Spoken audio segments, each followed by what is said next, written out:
my friend who, I mean, maybe we can get into this. I certainly wouldn't call your music metal, but he's a metalhead and he uh, is into older 70s stuff as well. That's maybe a little bit more similar to probably who your influences are and that kind of thing. Who's your buddy? My buddy is Scott Dorfman. He used to created and wrote a metal blog. So he is aware of a lot of new releases and things like that. But yeah, no, good fan of yours. He likes all your stuff. He was just curious about, he's curious about what you chose for your worst song, so we can get to that. But I think for now, maybe why don't we just maybe do a general intro? Like maybe you can talk a bit about when Freeways began, how you would describe it, just genre wise, etc. I think it's pretty cut and dry. I describe it as hard rock. That's it. Nice, plain and simple, you know? I agree. Yeah, no, like, we definitely play with and inhabit, like, the heavy metal world, you know what I mean? And not that there aren't, like, early heavy metal influences, particularly, like new wave of British heavy metal is as strong an influence as any other of ours, but like, right. I don't know. I don't think anybody in the band would describe us as a metal band for sure. No, exactly. It's crazy actually. We all, like, last band practice or the one before, doesn't matter. We were having a discussion, realized we're like, oh shit, this is like right now, 10 years ago we started. Wow. We've been a band for a decade. Yeah, which is crazy because we did jack shit at the start. Like nothing. We jammed in a basement, had 3 singers before me. I didn't want to do it. Didn't jam for like 6 months. Some of the best singers start that way though, where it's like, they're fine, I'll do it after a few tries. Yeah. No, I'm not one of the best singers, but good for all those people. But you know, kudos to them. But I love your vocals. Oh, thank you. That's really nice of you to say. But like it was like such a fucking organic beginning, humble beginning. Like Amar, our bass player, and I were on our way to a festival in Montreal, and we were carpooling together and just got to talking on either the drive there or the drive back, and we're like, man, you know what? We really we both like a lot of the same music. The original concept is like, wouldn't it be sweet to start a band that sounds like Thin Lizzy and Rick James? like, you know what I mean? Like hard rock, but funky. Yeah. The Rick James didn't really come into play, but no, but the Thin Lizzy certainly definitely did. Yes, definitely did. Yeah. No, that's so interesting. So many bands start from a mutual love or complementary love of the same bands or similar bands or genres or whatever, but it takes it one step further when you decide you want to step inside that ring and try and songwrite for yourself as well. So it's interesting. I'm sort of interested in going down the you as a new vocalist avenue. Like, what did you think, not about nervousness about becoming, because I get it, but I would rather hear, once you got over that nervousness, how you thought you could change. Once I got over it, very presumptuous. It's very presumptuous of you. Well, enough to be able to write. Enough to be able to write. I guess I just am wondering, were there things when you got into the singer's position where you were like, I know I want to change these things, and I'm going to try and do it this way? Yeah, so, like, for context, like, full disclosure, I was in a band previous to and that ran parallel for many years with Freeways that was a metal band called Droid, and I was the vocalist of that band. And like my first high school band I was ever in, same thing. I got fucking euchred into being the singer, you know, against my wishes. But euchred in, I haven't heard that. Wow, that's fantastic. Like, you know what I mean? I got cornered. I got trapped into it. No, it's great. You just gave me my episode title. Go ahead. But no, so I had experience singing, but it was more shouting than singing. I had never sung like melodically. This is you know very what I mean? melodic. Yes, absolutely. Super duper. Yeah. So it was, I would say, so we've been a band 10 years. I didn't start singing for probably the first year and a half, maybe. Okay. And it took up until I would say like 2020 that I started to feel remotely comfortable. And I, remotely being the key word, I'm still not comfortable. But no, so the biggest difference is that it's easy to write songs when you don't have to sing them. You can write whatever the hell you want. That's hilarious. Having to sing them and play like rhythm or lead guitar on them, like nightmare.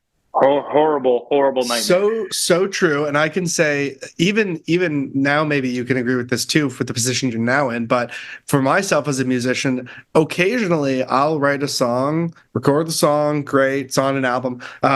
2 or 3 years later, I go back to deciding I want to play that song, and I try and sing it again, same exact setting, same capo spots, whatever, and you aren't able to do it to the point that you wonder, how the fuck was I able to write this if I'm not able to pull it off right now? Like, why can the writer not pull it off? Yeah. Well, so the biggest thing is again, like, for a fella who grew up like skiing and playing hockey, I am the most horrendously uncoordinated human being that you've ever met. Like, it's a gong show, right? So, I would, like, all of the songs were written musically first. I don't know how it is for. I don't know how other people do it the other way around. It seems like bizarre. It seems like doing a math equation from the answer backwards. It's very odd. Yeah, and I get it if like you're like have a strong set of words that you like kind of certainly fit into. Yeah, maybe Joni Mitchell's done that before, or somebody like that. You know what I mean? Bob Dylan, like, or whatever. Yeah, in like a singer-songwriter, folk, country, Americana kind of context, that makes sense. In hard rock, no. If somebody has, they're lying. They're lying through their fucking teeth. There's no way. So anyways, it was mighty easy when you're writing riffs to have a melody in your head, most likely borrowed from another song. You know what I mean? Especially when we started, it was like, because I wasn't a singer, I had like another singer's voice in my head for that song. You know what I mean? Very interesting. Was it one of the past vocalists, like one of the preceding vocalists? No, absolutely not. No. Was it like the best singers ever? Yeah, exactly. Was it like, if Axl Rose was going to sing this, how would he sing this kind of thing? For us, dude, you know who would have crushed it singing for us? Robin Zander from Cheap Trick in 1978 or 9. Yeah, he would have been great for us. That's true. That's great. It's very selfish of him to have been born when he was. I think that's very selfish and not in Brampton. But yeah, that's true. That's true. But no, so like sincerely, you write it with with that in mind, and then it never sounds right, and then me, who's never sung like melodic, sung, not shouted, like being tasked with trying to replicate that, it's not happening. Well, I want to get into exactly the writing in the band is so, yes, it's hard rock, but it's a certain slice of hard rock, right? A little bit more like Thin Lizzy, like you said, where I'm thinking specifically about harmonized lead guitars and stuff like that. I am so curious, because it's not something close to what I do at all. How, when you don't need to worry about that, like in my case, vocal melody or at most lead guitar melody are like the two main melodies you need to really worry about, and the rest kind of falls under.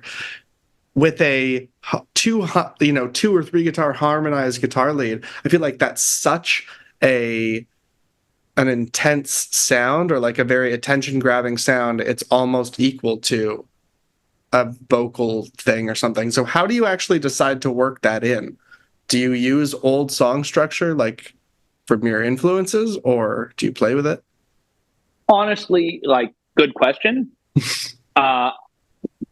Feel like the answer is going to fall flat on its ass. Okay. Like, Yeah. nothing is deliberate. Like, sincerely, Okay. like, nothing, like, okay, that's not necessarily true, but, like, you know what I mean? It's not Uh-huh. like we sit there and think, like, what would be the most, Yeah. like, Yeah. Yeah. a concise representation of our influences. Would it be? It's kind of like, it is as innocent as, like, hey guys, I got a riff, Yes. and then jam it in practice, and then, like, what do we think? And then if Right. It's like everybody this would gives, be a good spot for it, yeah, or people will be something like like, that.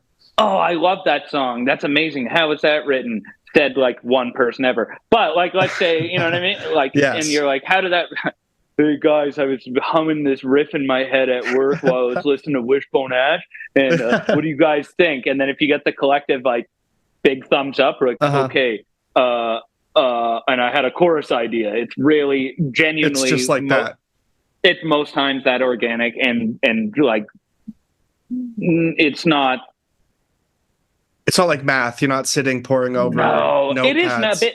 It is a bit now. Like, we're like, in the jam room now. We're just wrapped up writing the last song for what'll be our third record. So, like, 2 EPs, one comp appearance, going on to third album. Now we're like, what haven't we done before? What Yes. rhythm isn't, like, present on the album? What, like, influence have we mined to fucking death that we should probably Put on the back avoid? burner. Yeah. Yeah. Yeah, yeah. Or, like, just for the sake of not, like, making a record that is, like, samey and Yeah.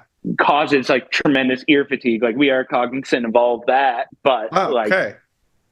Good. That's but so interesting. I feel like a lot of people, if they found a sound that worked, not enough people are able to hit the balance of keeping with a personality while still changing over time so that albums don't become somewhat monotonous. we, from the get-go, have always, again, like, from the, like, genesis of the band being, 10 like, years ago. yeah, 10 years ago, from, like, Amara and I talking about, like, oh, Rick James and Thin Lizzy. The idea was always, like, a broad, the idea being, like, a broad spectrum, like, cover every area of interest that we have in music. Obviously within, like, the confines of, like, Yeah, it can't be a kaleidoscope that makes zero sense in an yeah, abstract like, way. Yeah.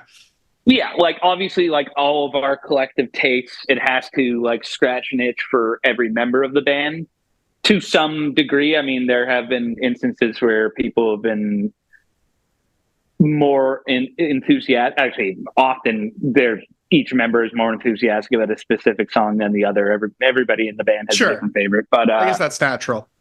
yeah, but, like, we, like, for sure have always been, like, very, very cognizant of, like, okay, at the end of the day, none of this shit matters except to us. Yes. So we know we have to be excited about this because we ain't ever going to make a buck off it. And, again, we all have our 9 to, or rather 7 to 5 existence that we, Yeah. we all have, like, this isn't the gig. This, we don't have to appease or please Right. anybody other Oh, than ourselves. So yes. I think sometimes I have to remind myself of that. Occasionally, I find myself reminding other people of that. We're not fucking Taylor Swift. I get why people at her level, she needs to answer for a bunch of other interests that will cost her millions of dollars. I'm not saying I would do the same things as her, but I can say those are the things she legitimately needs to worry about. You and I, even if we're saying we're doing well in Ontario, no, you shouldn't be making any concessions for your music at all, because it's like, how much fun are you really going to have once you make that concession and you're not Taylor Swift? Like, you don't get to be Taylor Swift either. You're just making concession and still not famous. I just feel like, why would you do that? no, like, wholeheartedly, I couldn't have, like, articulated that any better myself. But, like, I often say, like, at the end of the day, when your head hits the pillow, you got to live with it, because once it's out there Yes. forever. Even if it's Yes. 1 or 2 people ever, But you always got to be cautious because there's always like a creature like myself out there that will dig it up years later. Like A creature. Yeah. But no, but like we always say that, like, if something excites us, chase that feeling. You know what I mean? Like mind that influence for whatever it is. Doesn't matter where it comes from. If it's like Allman Brothers and you're kind of like, oh, this is really Which cool. I hear a bit in the harmonized guitars as well. For sure, anything with harmonized guitars from that era, for sure. Exactly. Yeah, but like, you know what I mean? Like, there's really like. I love what you said about chasing the interest and chasing the enthusiasm. That's definitely what that should be your creative North Star. Is one of you comes in with a riff, the other one of the other people goes, oh, I love that. That's making me think of this. And then you're off on this writing tangent that just purely comes from following your nose, so to speak.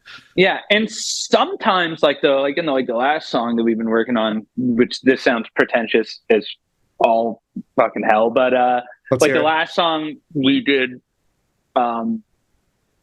we got done like 2 weeks ago. The influences weren't necessarily like conscious. Like, it was like I came early to practice, drummer's there, Matt's there. I'm like, hey, I got a idea in my head. I haven't had a chance to pick up a guitar and play it. Let's try it. And I have like an intro and a verse.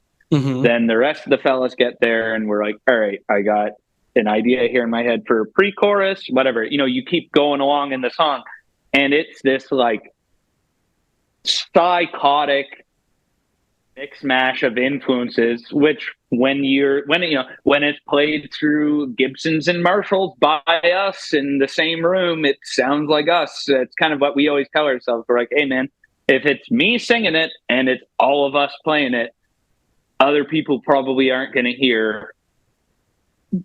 Nobody's going to hear. Like, that's kind of weird that you drew upon, Angel Witch. Yeah, the bridge in this one Saga, Angel Witch song. Yeah, yes. Yeah, Saga and Bob Seger in the same song. That's psychotic. You know what I mean? Like no, I completely agree with you. I have said this. People are going to be already tired of this. There's only been fucking 7 episodes or whatever out, but people are already going to be tired of this. But when you and I, or musicians or songwriters, let's say, are writing a song, we think of it like a painting. It's like a painter remembering every brushstroke that made it into that thing. But when people come and see it, all they go is, oh, that's a cat. It looks like a cat. The painter did a good job. I can tell that's a cat. That's all they're thinking about your music too. They go, hey, that rocks. That was really fun.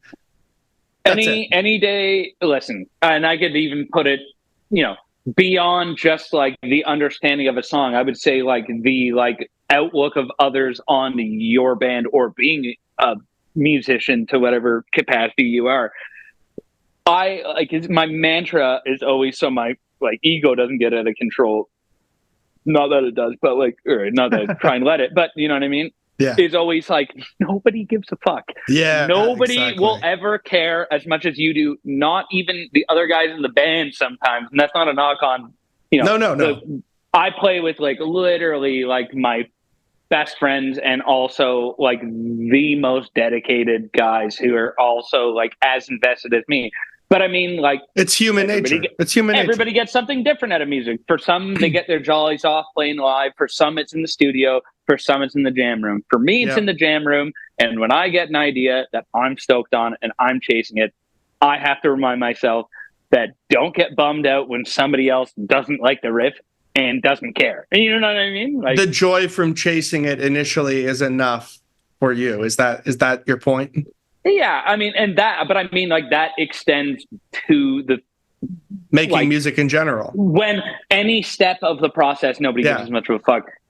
Internally, they don't. When it's written and recorded and it's out there and it's an album form, nobody's going to care as much as you about the about the flub you made and at the tail end. Oh, my vibrato! I bent this note a little. Nobody cares. Nobody gives a shit. And if they do, they're a geek. Okay. All right. I can hear the sound of other musicians splicing just that rant from you and using it as their wake up alarm or something. That's what they need. Yeah. Myself included. Well, maybe that's you're in a good storytelling, talking mood now, good enough to ask you. Buddy, I'm always in a talking mood, all right? But the first question we usually start with is, what was your worst gig, if you can think of one? And don't need to shame and name, but just what made it bad. Oh, I don't give a shit. There are our metric and measure is I think different from not everyone, but maybe some musicians and artists. Yeah. You guys go by money. No, I'm just joking. Yeah, of course. As you can tell from my my very nice suit I have on here. Yeah, exactly. For anybody not watching, I would say it's sort of a jean jacket, sort of I don't know what to rocker version of a Canadian tuxedo, from what I can see. Very apt. Yeah. Okay. Good. No, so our measure of success, I guess you could say, or I guess success would be the perfect adjective or whatever descriptive word in this term. Is did we have fun or a good time or create a memory? Because that's the metric for us. Wow. Again, because you don't get shit from this. That can be my good night alarm, because that is very. You sound like well-adjusted people. Oh, just wait until you ask me musical opinions on myself or other artists. It'll get negative fucking quick. No, okay, good. No, but honestly, I think the metric for us isn't necessarily success in the conventional terms. So we have had. I'll start this with soft answer. Worst gigs have been 2022. We played in Roeselare, Belgium. Whoa. And yeah, small town, and it was us and another Toronto band called Thunderbird. Okay. Lovely fellas. They helped us with that gig and others. And we played to a very big room, pretty comparable to the Rock Pile, kind of Rock Pile vibes. Okay. To five people. And so most people would be like, man, that's an empty big room. The bigger the room, and the more empty it feels. When there's fucking lights going, when there's lights that's going, so true. And there's nobody there, you feel like an asshole. You're soloing in the fog, and there's more people on the stage than people in the audience. Yeah, you're hitting the high, and then you just hear of the one person at the front of the stage, the four the arms crossed at the bar like this, Anyway, so we played a gig like that, but I wouldn't say that's the worst gig. I'd say that, and maybe a gig in Milwaukee where the poorest attended. But but that night, every member of the bar staff liked us and felt bad and bought a record or shirt. So we made more on merch than we have at some Toronto shows. Amazing. And then they were like, welcome to Belgium. We know this is your first time. Nobody's paying for any drinks tonight. So we're like, all right. And it was our drummer Matt's birthday. So we just went ham on free Belgian beer. That's the time to do it. That's the time to do it. Talk about getting bang for your buck. And, we had the best night ever. And you have to put those people up if they ever come to Canada, obviously. Oh my God. I offer all the time. Nobody wants to come to Canada, dude. It's ridiculous. But all the time. Yeah. But no, it was an amazing night. And the 5 people that were there we talked to, and they were the most sincere and enthusiastic people. And I felt that show was I've played shows to 80 to 100 people, and it meant less.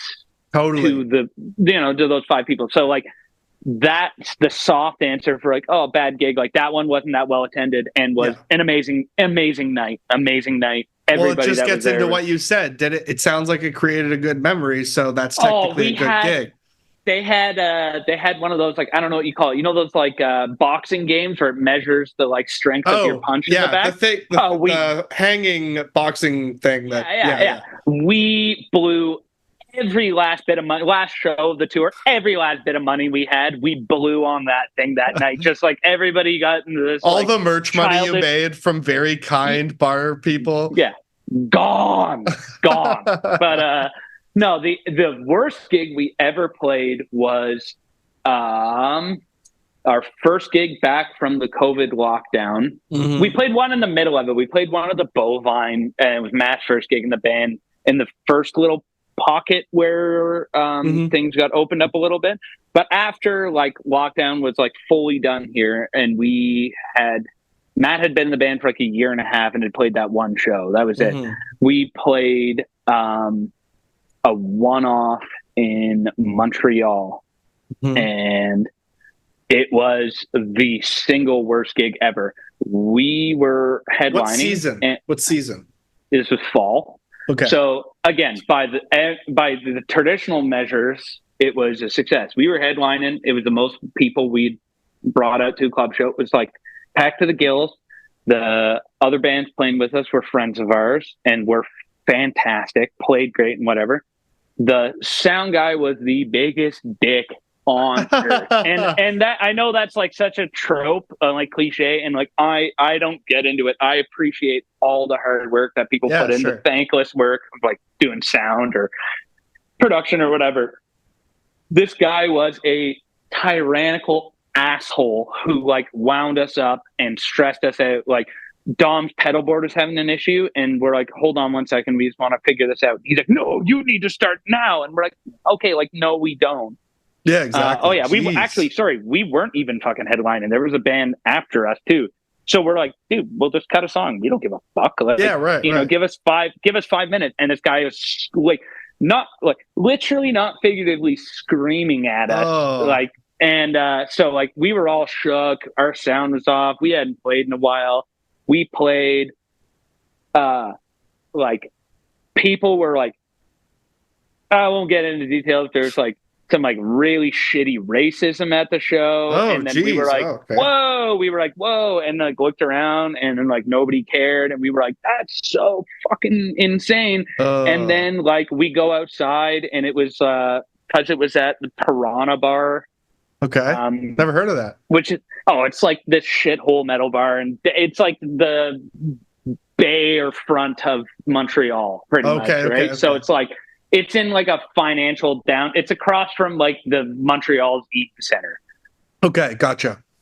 Like literally, I think it is called like Eaton. Oh, it is literally. Like, it is literally Eaton Center. I see. So like, I parked underneath there. So the gig's done. My car's walked in there, and the sign's in French, and the horrible Ontario education system failed me, and I couldn't learn to even count to 10 in French. So I didn't know that the sign said, you know, only open till this time. Yeah. Because all the underground parking in Toronto is like, you can access your car at any hour of the day. Anyways, it became some massive story to get that. And then we get that. And there's like also just non-patrons of the show being horrifically racist. Like literally dudes fucking singing the Lion King song to like an African Uber driver with like the most horrendous shit I've ever seen in my life. And it was like compounded all in one night of like, okay, somebody's being an asshole to us. The sound guy's been an asshole.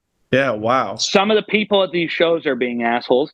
People on the street are being assholes. The people where we have to get our car from are being assholes. Like, it was just like a not the best impression nightmare. of Montreal. Well, no, luckily enough, like we have like very good friends, very good peers and bands there. We've been there. Like, Montreal was the first fest we ever played, and one of the first shows we ever played. That was amazing. For the record, I also think it's mostly lovely people, but for sure. Yeah. Like a former, like every city, you know. Yeah, I know. Like, I'm not dogging on Montreal. Like, this isn't leading to a fuck Montreal secession. No, this isn't getting into an Ontario versus Quebec, Anglo versus Quebecois like divisive conversation. Absolutely not. No. No, I've spent like a former partner of mine, like an ex-girlfriend of mine, is from Montreal. I've spent an awful lot of time there, and I've had lovely time. Okay. This particular night was a nightmare. That sounds pretty bad.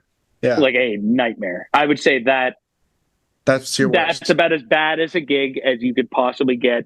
Sans getting fucking stabbed. I don't know what would be worse than that, you know? It's so that an example of a bad gig, a past guest on this, they are, you know, a smaller, feminine presenting artist named Baby O, and I listened to that episode. Oh, okay. Well, so then you heard they described the sound person coming up and actually changing their pedal.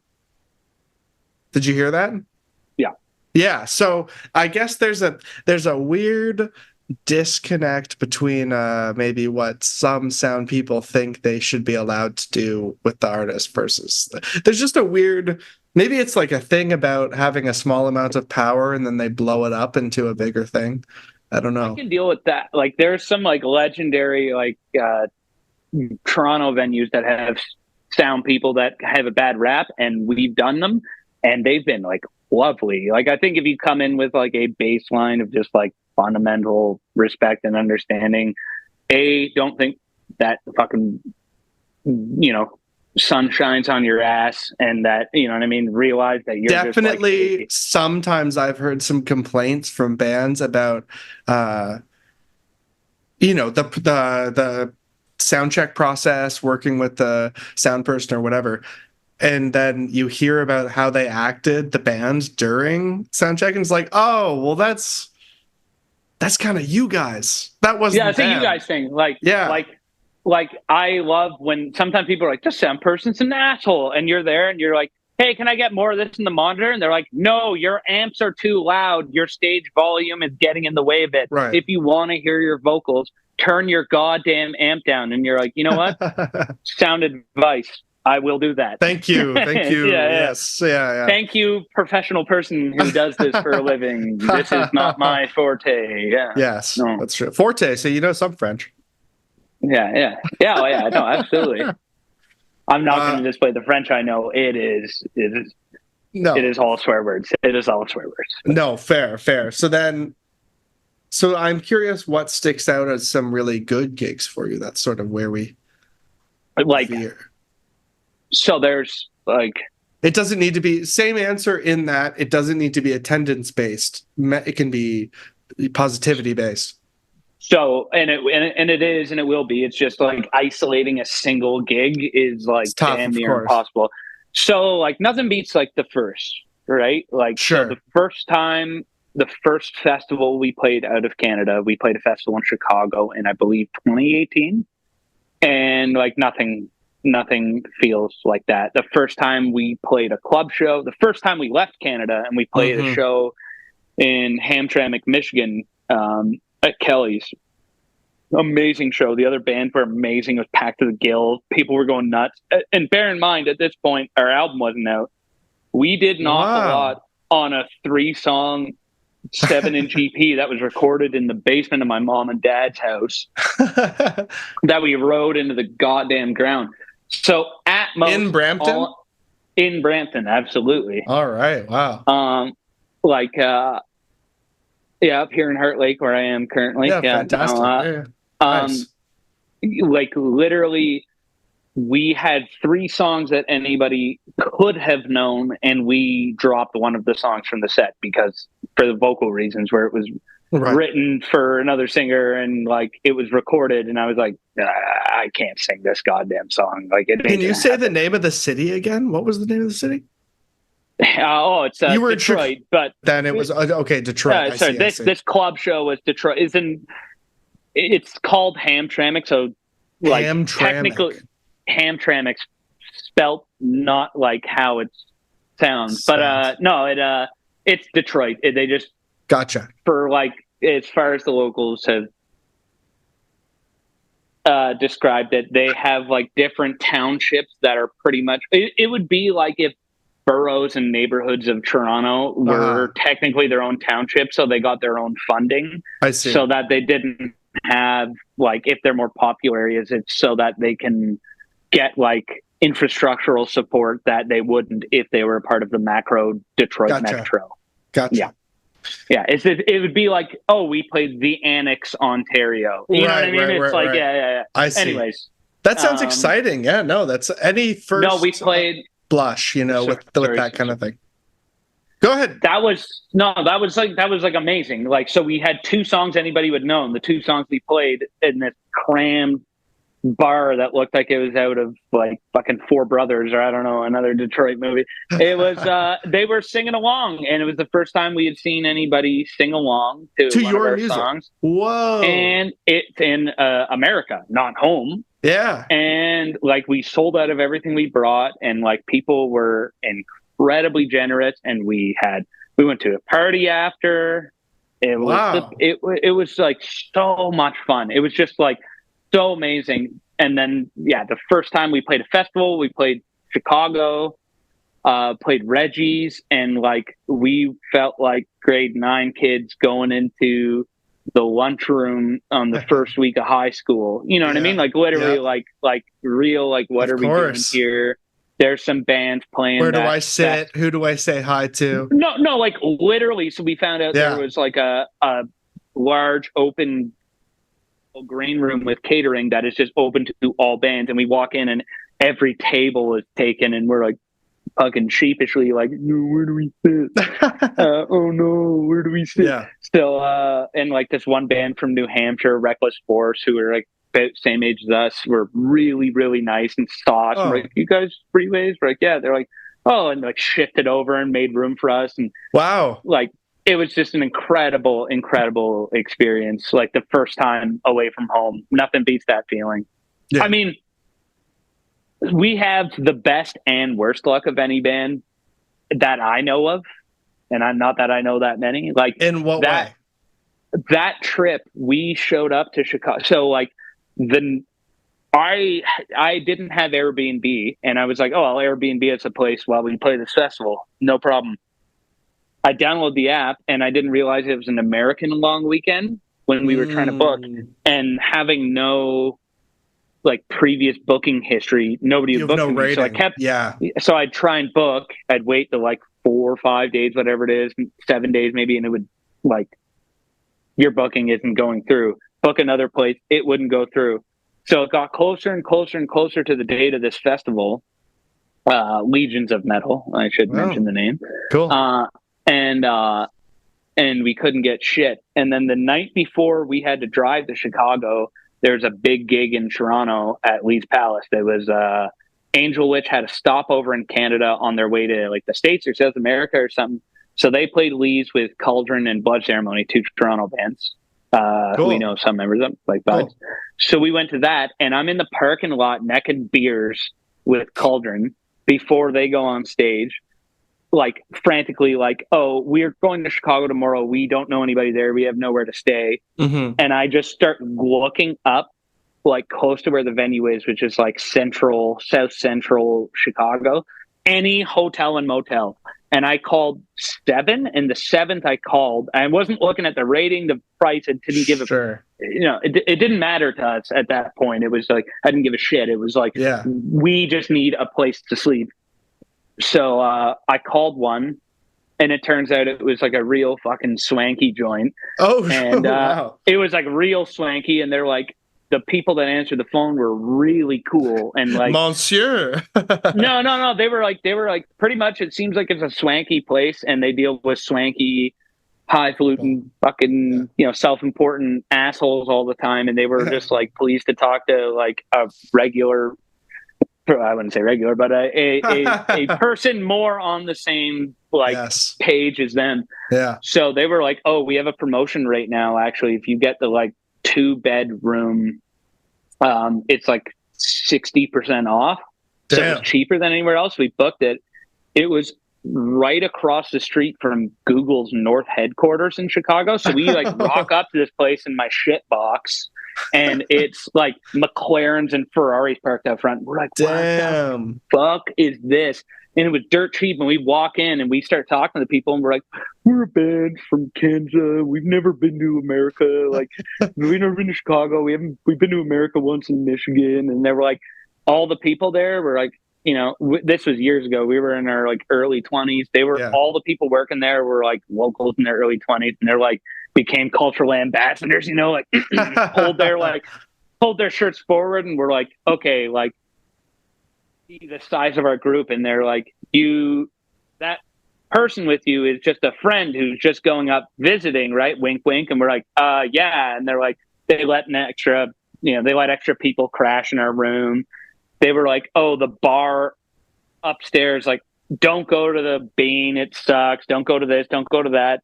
If you want a good view of the skyline, there's a bar that's like in the middle of the hotel that people can access through like a separate elevator. Mm-hmm.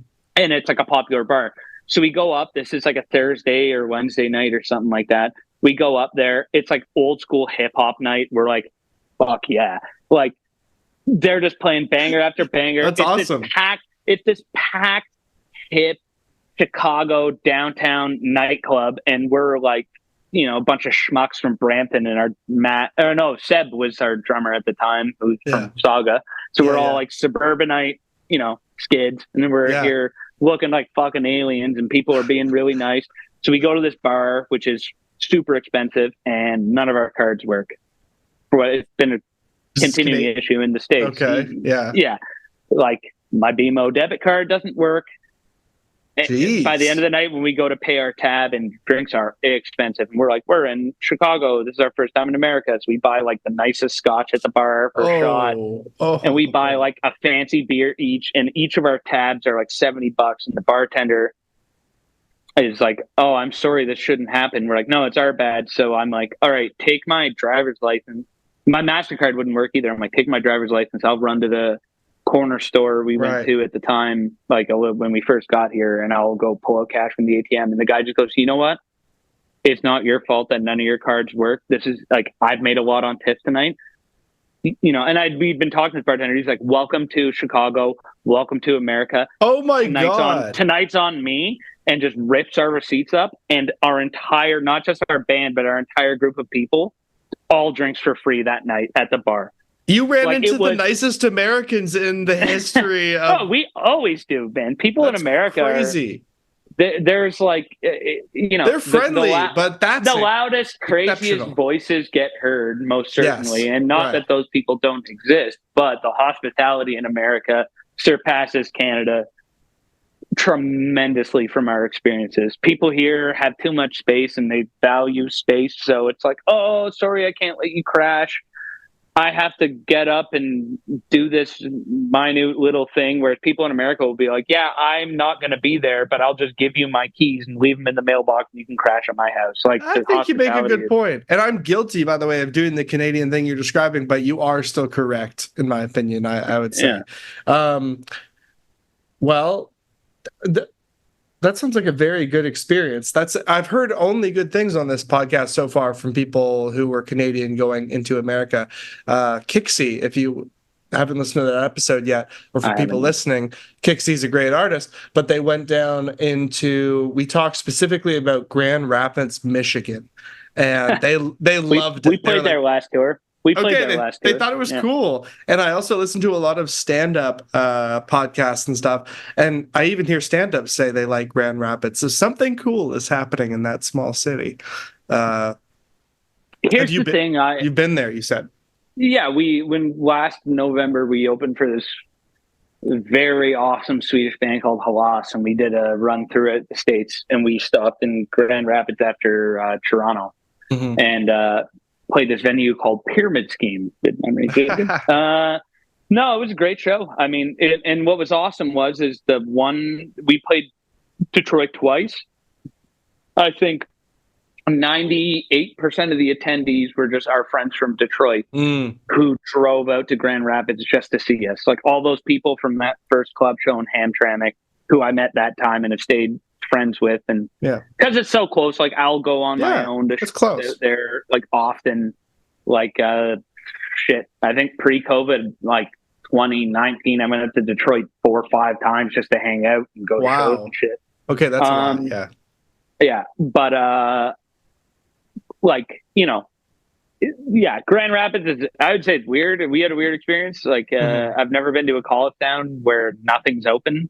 It was like a Friday night, and like we went to like 6 different places, and it was What's like the 5 in college the there? afternoon. Nothing I was, don't know.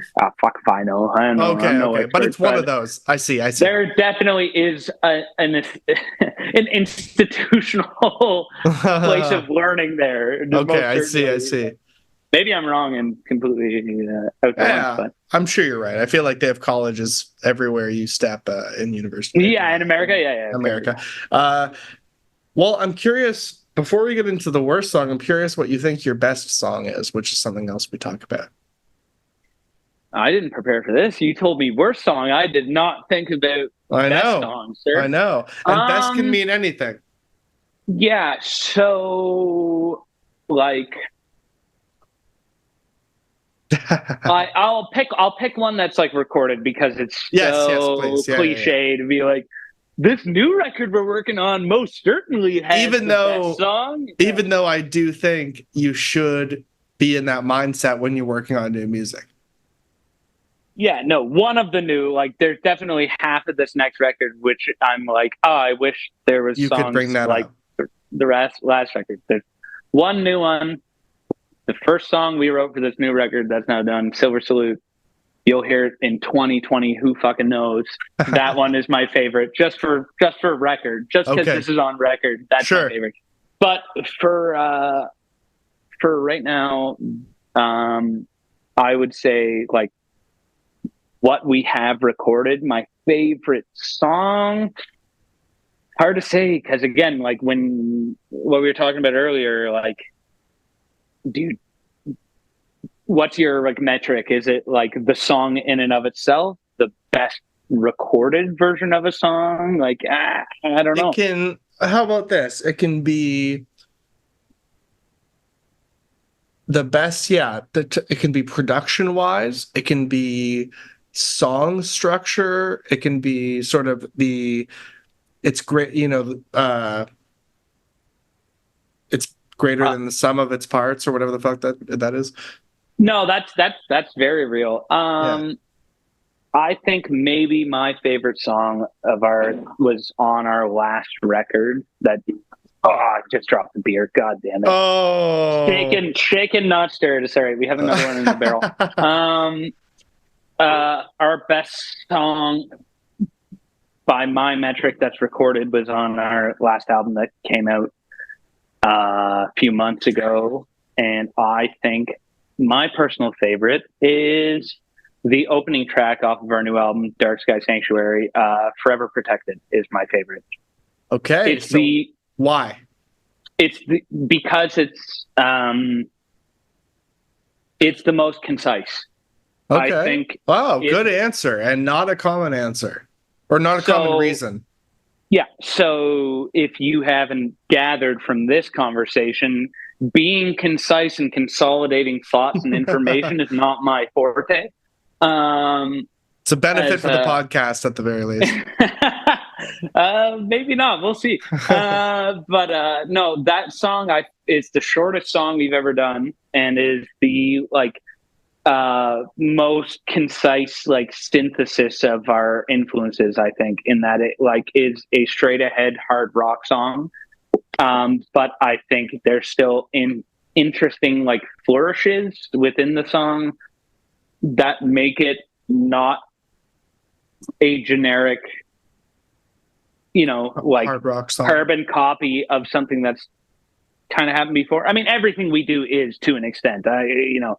The past is inescapable. It's a looming shadow. I'm not going to pretend like we're fucking reinventing the wheel and no, are we? But I mean, I think that's that, and it's the only song ever where the two verses are a repeat of each other. But I like the lyrics. I like that verse an awful lot. If it works, it works. Yeah, Forever Protected. That song. Okay. My homage to Algonquin Park. Oh, really? Okay, that's a little. A little scoop there. Yeah. If scoop you noticed, spelled with SQ just because of Algonquin. So what about the name of the game, the name of the podcast, the reason we're here? I'm giving you I'll talk as long as you want to take a beer sip. What is the worst song? What is your worst song? Oh, I already told you. I know, but we got to do the formalities text, for the yeah. podcast, my friend. This is going to be real short and sweet. The worst Freeway song thus far that is recorded, again, because who knows what the future holds.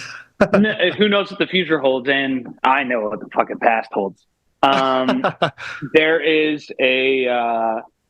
There's a song that closes out her first album, True Bearings, called Just Survival, that I think is garbage. I think my vocal performance on it is a pitchy nightmare.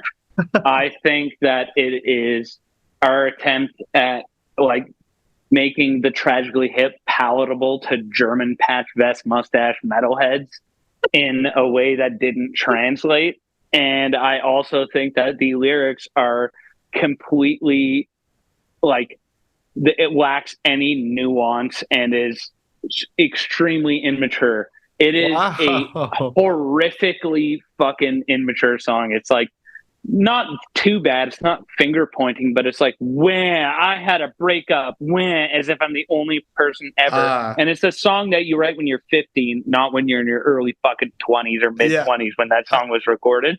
And it's, again, I don't have regrets as far as there's no like disparaging comments. Like, you know, there's none of those like rock cliched, like, girl, you are an asshole because you broke my heart. Like, none of that shit. It's just like, grow up. Who the fuck do you think you are? Like, it's pathetic. Well, that makes me curious.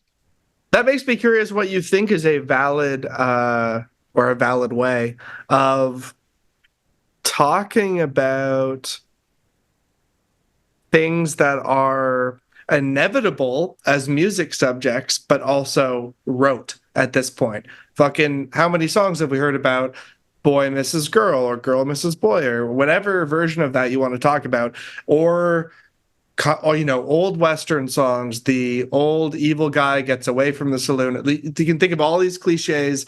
They're still potentially great fodder for material. How do you avoid the pitfalls? See that band right there in the video, Thin Lizzy? For anybody listening, is holding up a Thin Lizzy record. Fantastic. No, I think that like Phil Lynnett's lyrics reach this like insanely universal.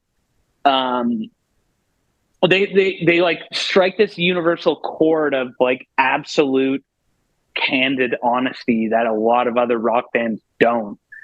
And I think that like taking ownership is important. So if you're going to write a personal song about like things not going well in any form of like friendships or romantic relationships or any capacity that involves interpersonal relationships, it takes two to tango, and it's important to recognize your like faults and falters. And not that I like think that song doesn't necessarily. I just think it's bad. I think the riff is mediocre. I think the performance I gave vocally and guitar wise on the record is dog shit. And I think the lyrics are sappy, unoriginal, uninspired, and pathetic. I fucking hate that song. And I want to, the caveat I want to add is this got brought up at last practice. We were talking about like dredging up a couple old tracks. Like in December. So my birthday in December is the exact 10th year anniversary of our first show. And we were talking about doing a show on that day in Toronto as a like anniversary just for ourselves and our friends, you know what I mean? Yeah. And we were talking about like, hey, maybe we should dredge up some old songs that haven't been played in potentially 7 years or whatever. And that got brought up, and I was like, abso-fucking-lutely not. Not a chicken dick's chance in hell that I'm going to play that song. I hate it. And the other guys were like, I like that. This one of them, like, every other member of the band thinks that that's one of the better songs. Oh, that's funny. I was just going to ask. That's something that I ask a lot of the other guests. Could you see yourself reviving it in a live form because you can change whatever you want about it? No fucking way. No way.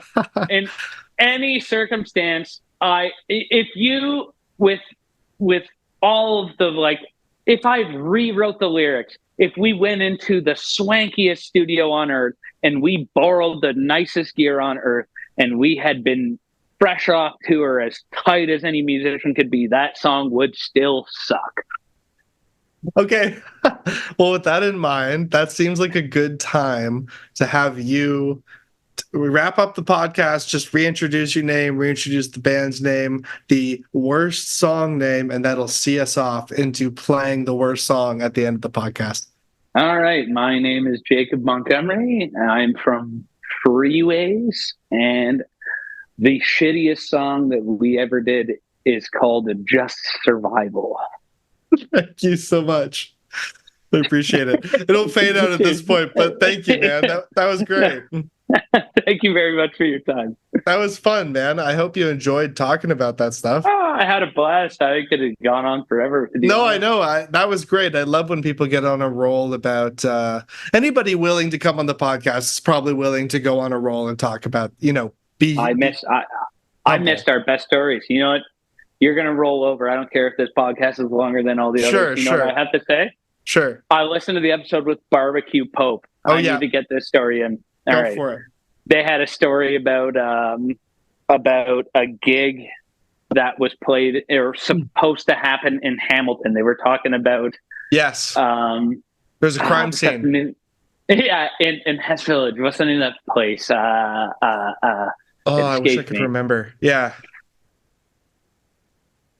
Regardless, in a previous band, I had to tell this story on the podcast because I thought it was so funny that place got brought up. I was in a previous band, like a kind of punky metal band, once upon a time, called Wesley Crusher. And we played a gig there with way too many bands, and a band from Long Island played that very same venue. They weren't supposed to originally be on the bill, but I guess they were on tour, and it's like this lovely punk band from Long Island, some really nice gals from, as my memory serves me, you know what I mean? Yeah. And they were like, "Oh, it's our first time in Canada. This is amazing. Like, fucking everybody here's so nice, and the show's packed, and this is so cool, blah, blah, blah." We were chatting. They were really nice, and they were talking to all the other bands. Everybody's really nice and having a great time. And then at the end of the night, they go out, and their van's gone.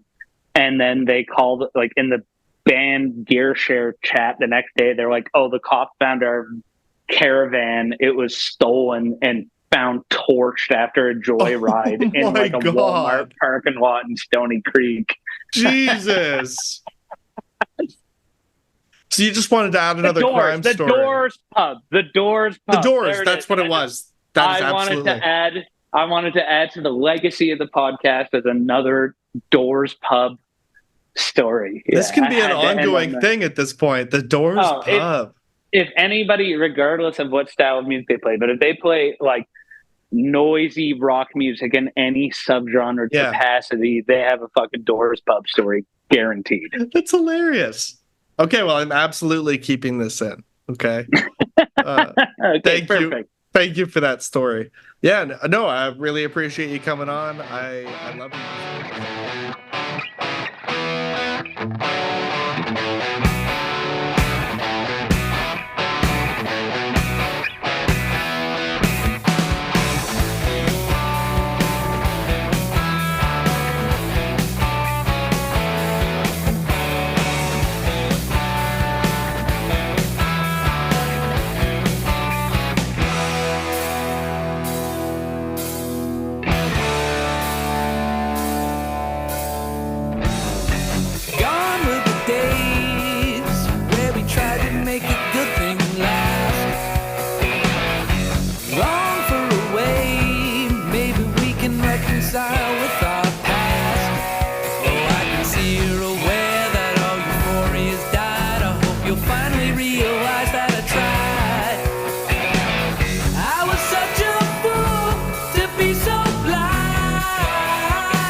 how silence spoke more than words ever could.